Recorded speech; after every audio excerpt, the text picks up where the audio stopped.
The rain in Tulsa that night didn't fall so much as it declared war. It came down in sheets, turning Highway 51 into a black river. For Jake Callahan, 34, it was just another night where the math didn't work.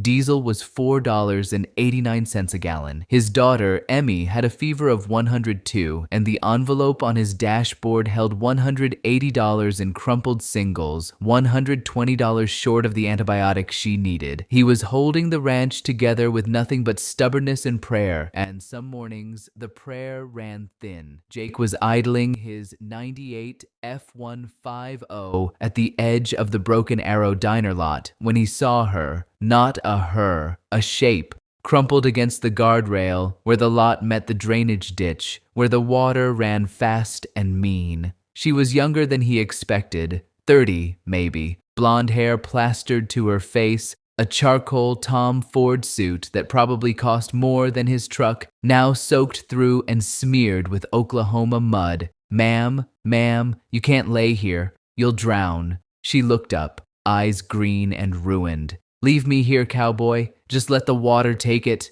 All of it. The company's gone. I'm gone. Ms. Hale. You're Victoria Hale?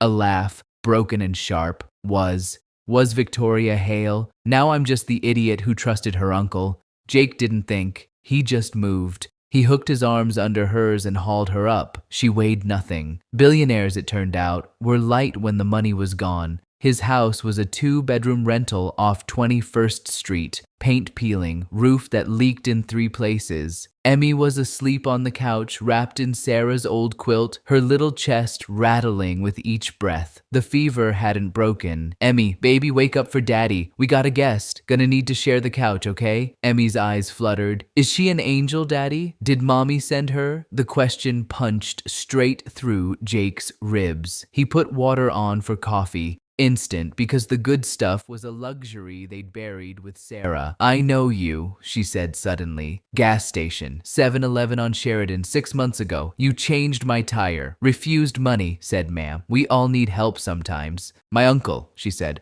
Arthur. He called a board vote while I was in Tokyo. Said I was emotionally volatile after my father's death. They took it all. The company, the houses, froze my accounts. I'm legally nothing right now. Jake sat on the floor, back against the wall. Why you telling me this? Victoria looked at Emmy, then back at Jake. Because you're the only person in this city who ever helped me without wanting something. And because I think your daughter's real sick. 102 is not just a fever in a house with a leaking roof, Victoria said softly. My father died of pneumonia. Started just like that. She reached for her clutch, pulled out a wad of wet bills. Here. 2,000. Take her to the ER now. Jake stared at the money. $2,000, Emmy's medicine, rent, groceries for a month. He pushed it back. Can't take that, ma'am. Not from you. Not tonight. Why the hell not?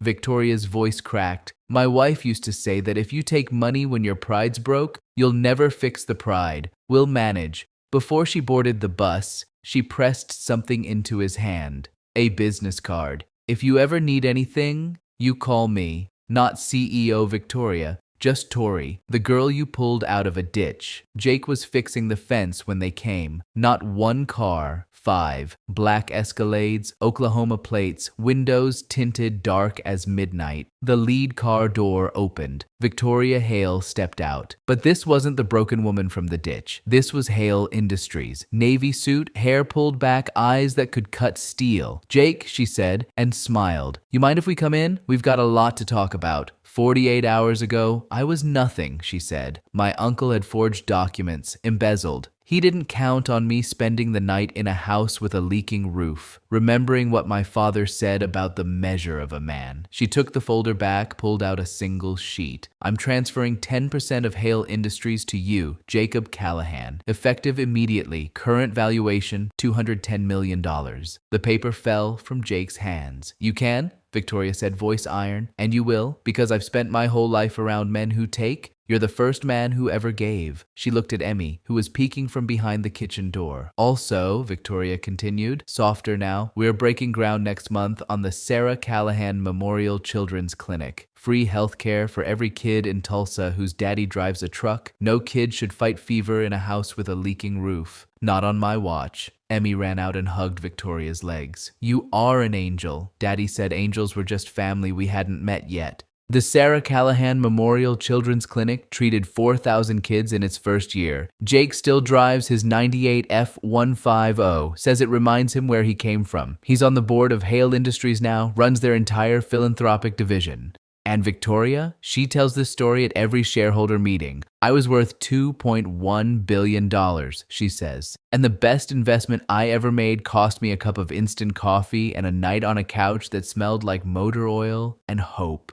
Last Christmas, Tulsa got another storm. Jake found Victoria on his porch at midnight, 2 mugs of coffee in her hands. Thought you might need help bailing water, she said. Roof still leak? Only in 3 places, Jake said, taking the mug. Same as Texas. They sat in silence, listening to the rain on the roof. Emmy was asleep inside, fever-free, dreaming of angels. Funny, Victoria said after a while. Whole world thinks I saved you, but we both know the truth. Jake nodded. Truth is, ma'am, you just reminded me that sometimes the prayer doesn't run thin. Sometimes it just rains, and then it stops. Because kindness, it turns out, is the only currency that compounds interest. And the best returns always come after the storm. If you believe kindness always returns, subscribe. Part 2, tomorrow. What did Jake do with $210 million?